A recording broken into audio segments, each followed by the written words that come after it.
Strong tower, Jesus, to you belong all power. Jesus, whenever I call your name, you always come and make a way.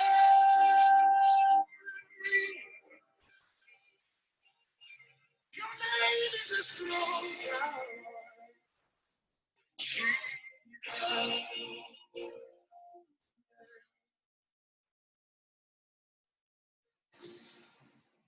Your name is a strong tower, Jesus. To you belong all power, Jesus. Whenever I call your name, you make a way. Your name is a strong tower, Jesus. Your name is a strong tower, Jesus. To you belong all power, Jesus. Whenever I call your name, you make a way. Your name is a strong tower, Jesus. When we pray in the name of Jesus, every knee must bow. When we pray in the name of Jesus, every knee must bow. When we pray in the name of Jesus, every knee must bow. When we pray in the name of Jesus, every knee must bow. Hey, your name is a strong tower, Jesus. To you belong all power, Jesus. Whenever I call, you make a way. Your name is a strong tower, Jesus. Hi. Good morning, good afternoon. From everywhere in the world where you're listening and watching this teaching on the person of Jesus, I'm excited to bring you another teaching according to the leading of the Holy Spirit. So the reason I played Nathaniel Bass's Strong Tower is because when I woke up this morning, that was the song that was in my spirit. And then I decided to play it. And as I played it, when he got to, your name is a way maker, Jesus, I felt the Spirit of God highlighting that was what he wanted me to talk about, Jesus the way maker. He wanted me to talk about Jesus the way maker. And so he reminded me about the story of Peter in the Bible. And he said when Peter walked on water, it was Jesus who made the way for him. And so, in fact, this recording is taking place at a very, very early hour in the day. I don't record at this time at all, but he kept insisting that I come on to record at this time. And even though I had even forgotten what he told me, the scripture he told me when I woke up this morning, at about, it's noon now in Nigeria, and he reminds me that he was telling me about Peter walking on water. And so we're going to read the scripture, and it's fascinating. This scripture is actually really interesting, and it's a very popular story. But one of the reasons I love this story is that it shows us for real that we can do anything that Jesus did. You know, it shows us for real that there's nothing that Jesus will call us into or call us to do that he hasn't done. And if you remember, in one of our teachings, we talked about him being the high priest who knows and has felt everything that we would ever go through in life. And so the story of Jesus walking on water basically were actually recorded in Matthew, Mark, and John. But it is only in Matthew that we also learn that while he walked on water, Peter also walked on water. So we're going to read the scripture. I'm going to read from New Living Translation, Matthew chapter 14, verse 22 and to 33, but I might not get to 33. So it says immediately after this. Now, when you see immediately after this in the scripture, it means that something had taken place and something was about to take place. So what was about to take place was or is significant to what had happened before. So what happened that the Bible says immediately after this? What is the this? The this is that people were hungry, right? And the crowd wanted to hear him teach. And so Jesus had compassion on them. He healed their sick. And then in the evening, one of the disciples came to meet him and said, we need to go to a place to get, he says, no, that's verse 15, it says, this is a remote place and it's already getting late. Send the crowds away so that they can go to the villages to buy food for themselves. And then Jesus told them, no, you have to feed them. And then the disciples said, oh, but we have only 5 loaves of bread and 2 fish. And they brought it to Jesus and he gave it thanks to God.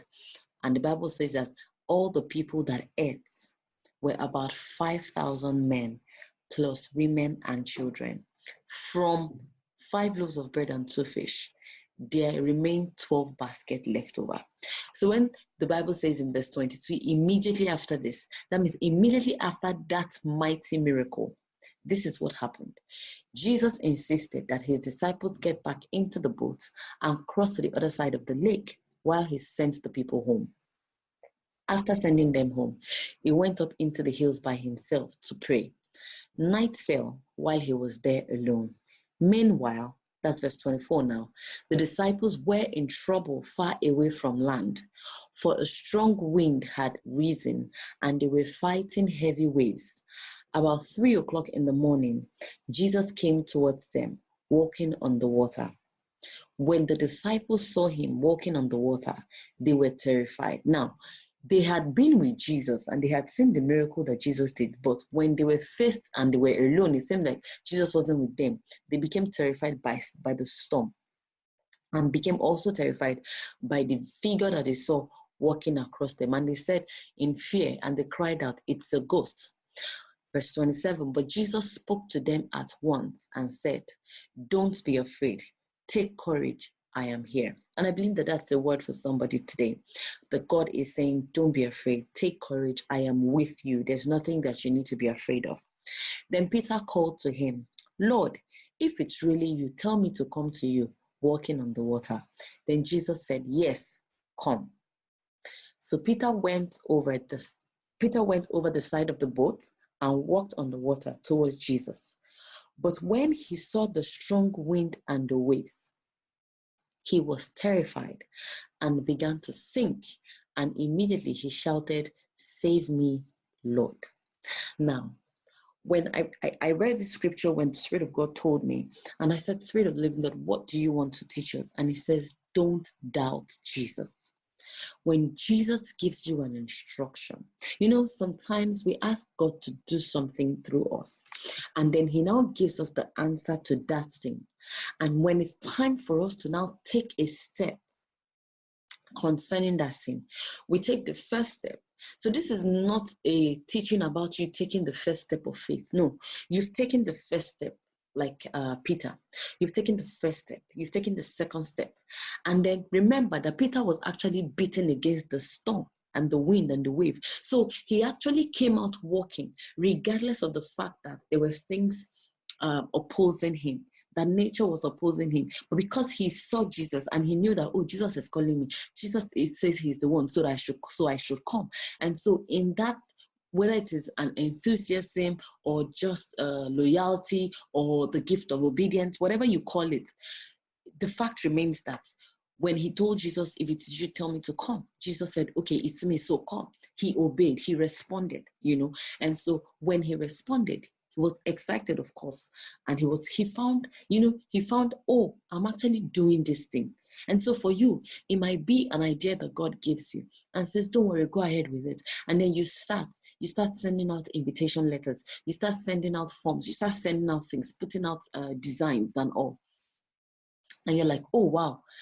Although this thing seems uneasy, although it seems unusual, I'm actually already doing it. But then you now get in the middle of the journey where you are right now. And you're like, what? Jesus, you start to sink into your thoughts like Peter. The storm, he began to look at the storm and he began to become terrified and he started to sink. And so I believe that this is Jesus saying, yes, I have called you. Yes, you have responded to me, but you have gotten to a stage right now where you're beginning to doubt whether it was me that called you or not. And you're beginning to look at the things that seem to be not working. And you're starting to sink. And this sinking can actually cause you to drown in your own thoughts, in your own imperfections, in your own foolishness. But like Peter today, I want us to say, save me, Lord. You know, the Bible says in verse 29, in verse 30, that when Peter saw the strong wind. So I don't know what is coming against you right now. I don't know what's coming against that idea of yours. I don't know what's coming against that marriage. I don't know what's coming against your relationships. You know, I don't know what's coming against your finances. You know that it was God who said you should sow a seed, right? You know that it was God who said you should go into that relationship with that person. You're so sure, but it seems as if the wind is getting stronger, the wave is getting stronger, and you're beginning to sink because you're terrified of what is going to happen. Like Peter, I want you to begin to say, Lord, save me. Lord, save me from myself. Save me from this storm. Save me from myself. I don't want to doubt you. I want to keep looking at you. You know, the Bible says that I have set my face like a flint. And another scripture says that I will look up unto Jesus and I will be unimmovable. You know, my gaze is set upon him and I shall not be moved. You know, and so I want us to begin to say, Lord, save me from this storm in my finances, this storm in this project. Lord, save me from the storm of people. Lord, save me from the storm of wrong advice. Lord, save me from the storm of wrong relationships. Lord, save me from the storm of wrong expectation. You know, and you need to start saying, Lord, save me, like Peter, because the Bible says that immediately Peter shouted, save me, Lord. In verse 31, Jesus reached out and grabbed him. And Jesus told him, you have so little faith. Why did you doubt me? And so I just want us to pray right now and say, Father, I repent that I doubted you. Jesus, I repent that I doubted you. I am sorry that I doubted you and began to look at my imperfections. I am sorry that I doubted you and began to look at my account. I am sorry that I doubted you and began to look at the response that I have not been getting from the people that I have sent emails to. Lord, I am sorry that I doubted you in the first place. It is you who caused me to do this thing. It is you, I am so sure. It is you who sent me to do it. And even though the result isn't looking as I expect it to look like, I am sorry that I doubted you, because I know that you don't sink. And because you don't sink, I cannot sink. In Jesus' name, amen. And then verse 32, the Bible says, when they climbed back into the boat, you know, Jesus had reached out and grabbed him. And it's my prayer for you and my prayer for myself that Jesus will reach out to us and grab us and put us back on course, and put us back on course, and put us back on course. And as he told Peter and said, why did you doubt me? Why do you have so little faith? I pray that the voice of Jesus will put you back on track, that the voice of Jesus will put you back on track, that you wouldn't miss what you're meant to do. His voice will further instruct you. His voice will calm you. His voice will give you peace. His voice will give you hope, that you will have something once again to hold on to in the name of Jesus. And so the scripture says in verse 32, that when they climbed back into the boat, that's Jesus and Peter, the wind stopped. And so I pray this day that as we have repented and ask Jesus to save us, every raging storm stops in the name of Jesus. As we have welcomed Jesus back on our boats, every raging storm stops. As we have welcomed him back into our finances, into our ideas, into our creativity, into our projects. In the name of Jesus, every wind stops. In the name of Jesus, every rejection stops. In the name of Jesus, every depression stops. In the name of Jesus, every lack stops. In the name of Jesus, every hatred that you might be getting from people, they stop in the name of Jesus. Verse 33 says, then the disciples worshipped him and said, you really are the Son of God. And I pray that this will be your testimony in the name of Jesus. That this will be my testimony in the name of Jesus. That we will indeed exclaim and say, yes, it was Jesus, the Son of God, who truly sent us, because he will do much more than we can ask, think, or imagine in Jesus' name. Amen. Praise the Lord. I'm excited every time we get to teach about the person of Jesus, especially when we begin to learn the things that he did, how he did the things that he did, and we begin to get back on track concerning the things that we are meant to do as he leads us. And so it's my earnest prayer for you that you wouldn't stop walking with Jesus in Jesus' name. Amen. Don't forget, please, these resources are free. Feel free to share them with your friends and your family. Play them aloud in the car, let the passengers hear, let the ones who you carry, you lift, let them hear it. And I trust that somebody will be blessed through your free giving of these resources in the name of Jesus. Don't forget our YouTube channel, subscribe, and also ask your friends to subscribe in Jesus' name. God bless you. I love you. Have a great one.